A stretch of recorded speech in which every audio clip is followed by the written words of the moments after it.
आगरा जनपद के ग्यासपुरा क्षेत्र के भीमनगरी आयोजन के दूसरे दिन 101 जोड़े बौद्ध रीति रिवाज से एक दूजे का हाथ थाम हमसफर बने।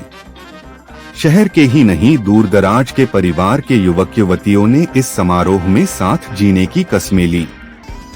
जयपुर हाउस चौकी से 101 दूल्हे घोड़े पर सवार होकर बैंड बाजे संग जीआईसी मैदान स्थित चक्रवर्ती सम्राट अशोक महल के स्वरूप में सजे भीमनगरी के मंच पर पहुंचे, जहां भीमनगरी समारोह आयोजन समिति की ओर से सामूहिक विवाह समारोह आयोजित किया गया।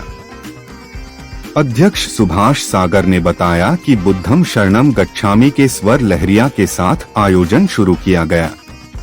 बौद्ध रीति रिवाज से बुद्धम शरणम गच्छमि, धम्म शरणम गच्छमि, सघम शरणम गच्छमि वंदना कर सामूहिक विवाह कराने के लिए बौद्ध भिक्षुक पहुँचे।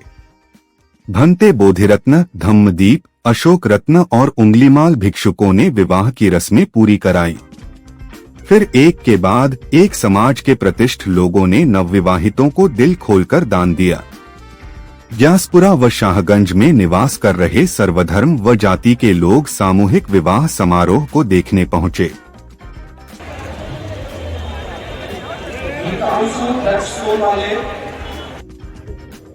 मैं राहुल सागर, उपाध्यक्ष भारतीय जनता पार्टी, और जो भीमनगरी 2026 चल रही है उसमें मैं संयोजक के रूप में बैठने हूँ। हेलो, क्या कुछ कहना चाहेंगे आज के कार्यक्रम को लेकर के? युवाओं के लिए विशेष तौर पर क्या संदेश रहेगा? बाबा डॉक्टर बी आर अम्बेडकर प्रतिवर्ष की बात है, आज भी 101 विवाह यहाँ हो रहे हैं। सभी विवाह बौद्ध रीति रिवाज से किए जाएंगे। दहेज रहित विवाह है, जैसा कि बाबा साहब ने विचार रखा था, दहेज के खिलाफ थे और महिलाओं के साथ उन्होंने दहेज रहित कानून भी बनाया। उसी के क्रम को आगे बढ़ाते हुए प्रतिवर्ष भीमनगरी में बच्चों का विवाह कराया जाता है, जो भी होते हैं, और आज भी उसी के निमित्त 101 बच्चों का विवाह हो रहा है।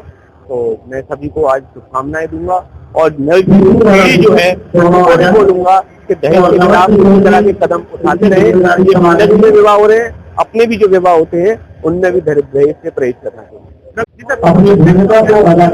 मैं केंद्रीय भीमनगरी कमेटी महामंत्री श्याम जरारी, आज भीमनगरी के माध्यम से हमारा एक त्रिदिवसीय कार्यक्रम है।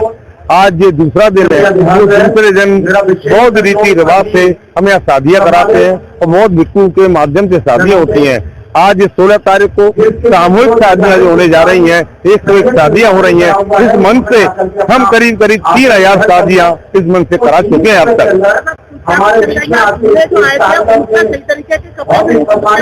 देखिए, ये शादियाँ एक मध्यम परिवार, जो गरीब परिवार के बच्चे होते हैं उनकी शादियाँ होती है। ऐसा नहीं मध्यम परिवार के बच्चों की शादियाँ होती हो। इसमें बहुत बड़ी सेलिब्रिटियों ने भी शादी करी है। 2 बार के एमएलसी जयप्रकाश भारती जी ने भी यहाँ अपने 2 बच्चों की शादियाँ करी थी। मैं माननीय बहन जी आई थी। मैं गजन सिंह पिप्पल, पार्षद वार्ड सचिव नगलाई था, को-सब्जेक्ट सेंट्रल कमेटी भीमनगरी आगरा। क्या कुछ कहना चाहेंगे? जनपद आगरा में जहाँ लगातार शोभा यात्राएं मंच बनाया जा रहा है और शादी विवाह हो रहे हैं, लेकिन वहीं परशुराम चौक पर जिस तरह से विवाद हुआ उसे लेकर क्या करेंगे? देखिए, मैं ऐसे किसी विचार को आगे संरक्षण देने का काम नहीं करूंगा जो किसी भी स्थिति में किसी की भावना को आहत करता हो। जिन लोगों ने ये कृत्य किया वो निंदनीय है और कानून अपना काम कर रहा है। कानून ने अपने फुटेज चेक किए हैं, चेक के आधार पर उन लोगों को गिरफ्तार भी किया है। और जो सोशल मीडिया पे जिस तरीके का ये एक प्रचार प्रसार किया जा रहा है बदले की भावना से, मैं उनसे भी विनती करता हूँ तो वो इस तरीके का प्रचार प्रसार ना करें। आगरा अमन और चैन की नगरी है और यहाँ प्रेम भाव से सभी धर्म जातियाँ रहती हैं। एक तरफ जहाँ हिंदू का आलाप जगाया जाता है, लेकिन क्या वो हिंदू नहीं थे? नहीं, वो हिंदू थे, पर हो सकता है कि कभी कभी क्या होता है कि कभी कोई भी राजनीतिक पार्टी या किसी संगठन में जब काम करते तो विचारधारा थोड़ी सी उस तरीके की हो जाती है। तो मैं तो यही कहना चाहता हूँ, वो भी अंडर एज है। कोई भी लड़का जो परशुराम चौक पर गया है, ऊपर जो चढ़ा है, वो 18 साल के अंदर ही है सारे लोग। वो अभी मैच्योर नहीं है और उस लायक नहीं है कि वो अपना भला और बुरा समझ सके। तो मैं तो यही अपील करूंगा कि इस स्थिति को यहीं की यहीं हम लोगों को छोड़ देना चाहिए। कानून अपना काम कर रहा है और किसी भी प्रकार की सोशल मीडिया पर अगर कोई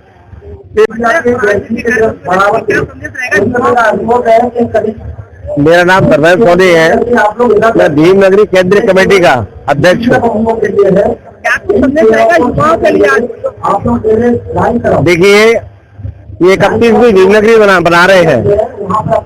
आज 16 अप्रैल को यहाँ बहुत पद्धति से 100 जोड़ों की शादी हो रही है और अब तक भीमनगरी में हम लोग 4000 शादियां करा चुके हैं। इसका उद्देश्य यही है कि दहेज एक बहुत पद्धति से शादी हो रही है। ये अपने आप में एक संदेश है, क्योंकि यहाँ जो शादी है वो खाली गरीब लोग नहीं करते यहाँ, क्योंकि दिमाग में जो होती है कि ये यहाँ शादी होती है, दहेज शादी है, बहुत धर्म से शादी हो रही है, तो वो गरीब ही लोग आते होंगे। यहाँ बड़े बड़े लोगों ने शादी की है। धर्म प्रकाश भारती जो 2 बार के विधायक है, एमएलसी थे और मंत्री रह चुके हैं बीएसपी सरकार में, उन्होंने अपने बेटे की शादी की 2 बार, 2 बेटों की शादी उन्होंने की। आज से 3 वर्ष बाद में 3 वर्ष तो जब एक डॉक्टर आए थे जिन्हें हम लोग जानते नहीं थे, वो एमबीबीएस से वो जोड़ा आया और उनके माता पिता साथ थे उनके, तो उन्होंने कहा मैं भीमनगरी से शादी करूंगा। तो हमने कहा भीमनगरी से आप कहाँ रहते हैं? उन्होंने बताया कि हम लोग मेरठ रहते हैं। तो उन्होंने शादी की। तो मैंने कहा आप भीमनगरी से शादी करने यहाँ आए? तो उन्होंने नहीं, हम एक संदेश देना चाहते हैं। हम लोग समझते थे कि यहाँ गरीब लोगों की शादी होती है। हम दोनों एक डॉक्टर है और एमडी है और अब यहाँ शादी करेंगे। तो उन्होंने शादी की। ऐसी कई शादी हुई है। ये जो शादियां जो होती थी, जो आजाद जी जो सरपंच थे हमारे श्री प्रसाद आजाद, उन्होंने अपनी बेटी की शादी की। तो इसलिए ये एक बहुत बड़ा संदेश है कि ये इतना बड़ा मंच है, यहाँ लाखों लाखों लोग आते हैं और कल भी आपने देखा होगा कि लाखों लोग सम्मिलित हुए थे। तो इससे बड़ी बात क्या हो सकती है कि जोड़े यहाँ शादी कर रहे हैं, लाखों लोगों के सामने शादी कर रहे हैं, बड़े बड़े विद्वान लोग हैं। हमारे विद्वान भिक्षु बैठे थे, श्रीलंका के भिक्षु आगे शादी कराई है, अभी थाईलैंड के भिक्षु कल आए थे। तो ये अपने आप में एक संदेश है और हम लोग यही संदेश देना चाहते हैं परम पूज्य बाबा साहब डॉक्टर भीमराव अम्बेडकर की जन्म जयंती पे कि लोग देखें और इससे कुछ सीख के जाए कि दहेज प्रथा बंद होनी चाहिए, दहेज शादी होनी चाहिए, जिससे कि ज्यादा जो वधू है उसके परिवार के ऊपर ज्यादा बोझ ना पड़े। धन्यवाद। मैं सुभाष सागर भीमनगरी अध्यक्ष। आज हम सामूहिक शादियां कर रहे हैं 101। आपने देखा होगा अभी जयपुर आज से बारात चढ़कर आई है बड़ी धूमधाम से, जो कि काफी लंबी बारात थी। 1 से 1 घोड़े पे बैठ के बारात यहाँ हमारे पंगाड़ में आ गई है। अब उनके बहुत रीति रिवाज से हम शादियां करेंगे और बहुत बिच्चुओं के द्वारा हुई।